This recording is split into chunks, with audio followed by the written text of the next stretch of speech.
As you may know, one of the main goals of my channel is to debunk and correct popular misconceptions about historical weapons. And I can tell that still a lot of people buy into the silly myth that medieval swords, or even European swords in general, were dull and could not cut well and were basically like sword-shaped crowbars meant to smash and clobber the enemy. Which, typically such myths are propagated by people who have never even stood close to a historically accurate quality reproduction of such swords. I've already made a video to show that historical European swords were not slow and clumsy and heavy, but were in fact light and well balanced and agile, quick to use, and all of that. And this time I wanted to talk a little bit more about the various evidence we have for the sharpness of these swords.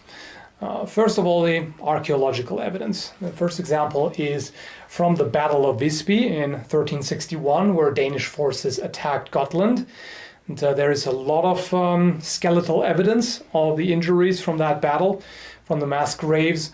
And here is one example of a femur, that is the major bone in the thigh, where this is the distal end that is right above the knee. Here the fibulary condyle was severed in a single cut. And this is quite impressive because it is a strong bone, and this part in particular is very strong.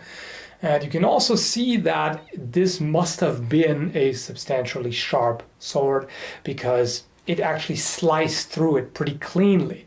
This is not a case of a dull sword just smashing through and breaking off parts of the bone. This is a very clean cut. Then there's the skeleton of a man who had both lower legs cut off in a single strike, which not only goes to show the skill of his opponent and the quality of a sword, but also the horrendous nature of battle. War is not fun. It always bothers me when I see people glorify battle and act as if this is some kind of, honorable, glorious, beautiful thing. No, it's not. War is nasty, it is brutal, it is just repugnant. Then there's an example of a frontal cut that severed part of the parietal bone as well as the occipital bone. Pretty much the most, or one of the most impressive examples that I've seen is this skull of a man from the Viking Age who had a substantial part of the skull sliced off. And even after about 1,000 years in the ground, you can still see the clean edges. So that was definitely a sharp blade at work that sliced right through it.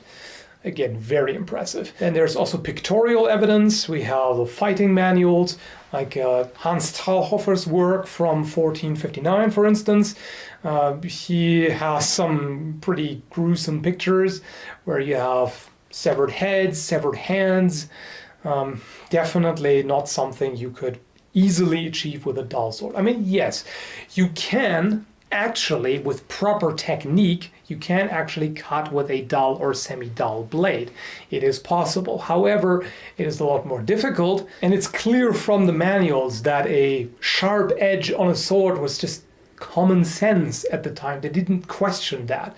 It's pretty obvious, especially in the techniques where you just put your blade against your opponent's body and then do either a push or a pull cut. That does require quite a sharp edge. And they knew that. There are also many other medieval depictions.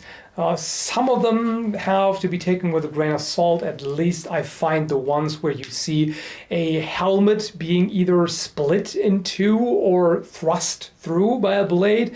I find that a little hard to believe. I mean, yeah, depending on the quality. If it is a mild iron helmet against a hardened steel sword, yeah, possible. I don't find that quite convincing, but there are many other depictions which do seem plausible, and they do show the effect of sharp swords in action, wielded by skilled users. That's another thing that people often underestimate.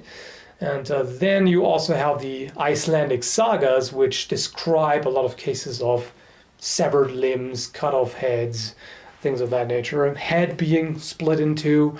And even more clearly, the sagas also mention cases where a sword after hard use became so dull that it did not cut anymore. And that was pointed out as something undesirable. You don't want that. And it's becomes pretty clear when you read the sagas. So really, if you look into it, it becomes pretty obvious that this dull medieval sword thing is just a silly myth. That's all it is. And there's nothing to it, really. So I hope that I was able to clear this up. Thanks for watching. And remember, war is not cool. Peaceful weapon collecting all the way.